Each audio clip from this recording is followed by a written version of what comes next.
In this video I'm covering 4 more abilities that most of the Apex MOBO player base have been using incorrectly. Even if you don't play any of these legends or have any of these issue with them, you're still going to watch this so you can better understand how to combat these legends when they are being utilized extremely well. This video will help build your game sense and it will also help you become a better teammate, so let's jump into this content here. Get ready for a world of hurt. First is Bangalore smoke.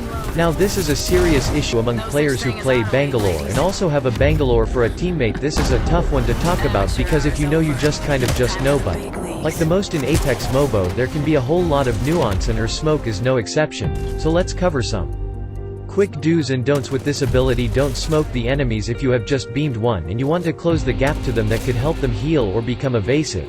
Like if you feel like your team just had an advantage, don't potentially take that away by smoking the enemies and losing your line of sight on them. I see Bangalore do this often and it's kind of backwards. Your teammates, most of the time they don't want to have that done to them, they're not going to be able to see and it could disorient them. The only time smoke my teammates are if they're running from one point to another in some open area and I see them getting beamed. Smoking them in that instance is beneficial because it's helping them take less damage hopefully. Just smoking in a building, when something goes wrong and it ends up screwing over the whole team. Of course if you're running Bangalore or you have one on your team, definitely look for digital threats so that you guys are taking full advantage of Bangalore smoke. But lastly, let's talk about Bangalore trick that has been in the game since day one. Bangalore mains strongly utilized it. If you can learn to play the edge of the smoke, you will see just enough outside of the smoke cloud. But most enemies will not be able to see you too well. In order to utilize this trick, you're going to want to smoke right at your feet and move forward ever so slightly. You will notice you're in the edge of the smoke cloud and not fully immersed in it. But it is a great way to be utilizing your smoke. You only ever want to be fully surrounded by your smoke if you're weak and you need to heal or you're using digital threats trying to confuse your opponent. But no more smoking your teammates and screwing them up. Number 2 is Pathfinder's grapple. Now, most people when they first use Pathfinder, don't understand how the grapple truly works. They see their favorite content creators use them in some sick ways, but can't seem to emulate it themselves. On top of all of that though, there's some mental habits you definitely want to develop while utilizing this legend. So, listen carefully. The first mistake players make while using grapple is, they're not in control of the grapple and therefore their landings end up being kind of sketchy. In order to master this, you're going to want to press jump right when the grapple hook connects to whatever you're attacking to. This will elevate you up and over whatever it is, giving you more elevation, giving you more control. As a result, you'll be cleaning more distance and this will make you more unpredictable for enemies to track you while flying through the air. Now doing this will give you more control over grapple. But I do want to clear here, pressing jump isn't for every single grapple type, particularly when you're grappling something above you like it or when you want to do a sweeping grapple like this. In these instances you're really going to want to focus on your trajectory, because it's all a game of physics. If you're directly underneath some high ground and you want to reach the roof, you could rotating joystick in a half circle to achieve this easily. You could press jump while doing so, but it's not necessary and it's not usually how I do it. Always remember, great Pathfinders are always keeping in mind their current cooldown on the grapple. The grapple cooldown depends on how long distance you will covered with that grapple. Distance you just travels, it's the only cooldown in the game that's based on different variables, and there's a balance going on of never being in too risky of a situation without your one tool to reposition. So be mindful, grapple into terms without your. Number 3 is Lifeline res. I mean, how many of you have had that random teammate playing Lifeline, but they never actually revive you, or when they do attempt to revive you, it feels like they just set you up and fed you to the sharks?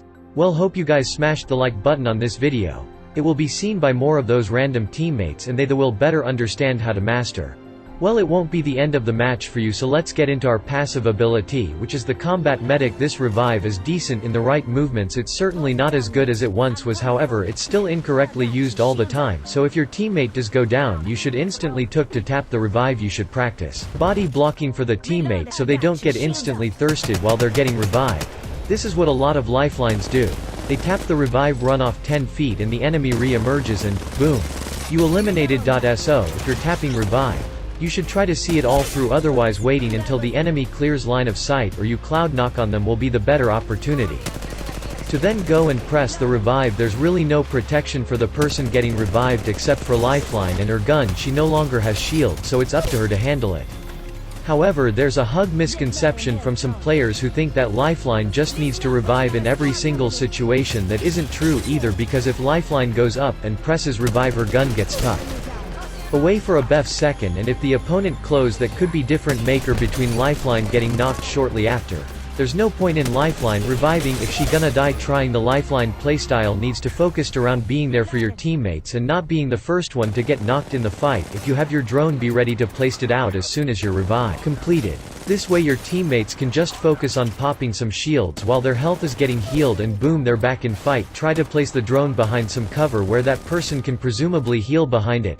I know this is simple stuff, guys, but we all know that there's so many Lifelines out there not doing this in the right method, so hopefully that clarifies. The fourth ability player use incorrectly is Octane jump pad. Foremost, stimming while using the jump pad doesn't actually increase your distance on the pad. Now this doesn't mean it's useless, but don't be fooled by thinking it does. You can still catch more velocity from your landing by stamming first, and if you had to get a brief head start to hit the pad for some reason using the stim, and then the pad could be viable. The biggest mistake players make is they pad into terms. Now this is very risky, especially if you cannot tap strafe. If you're going to jump pad into a team, you should 100% have a head start advantage, like creaking one of the enemy's armor, hitting them with damage dealing ability. I mean any sort of opening that you want to try to capitalize on from closing the gap. That's when you want to be aggressive with it. So many times Octanes will be ahead of the pack, throw a pad down, get one clip before they even land, try to utilize it with your whole team in synchronicity, because that's when it's really hard for enemies to deal with this. It's one thing to shoot one person flying out of the air, but it's going impossible for them to handle all three of you together. Now you can also be defensive with this jump pad, and using it as a means to get out of a situation can come in handy, but depending on your enemy's line of sight, it could result in one of you or your teammates getting one clipped out of the air. You have to be careful with this ability. But it does have a fairly short cooldown, so be utilizing it often and try not to make stupid plays with it. If you found his video helpful and you want to hear about some more abilities that players are using incorrectly, I suggested you to hit subscribe button, and I go you a next video like this.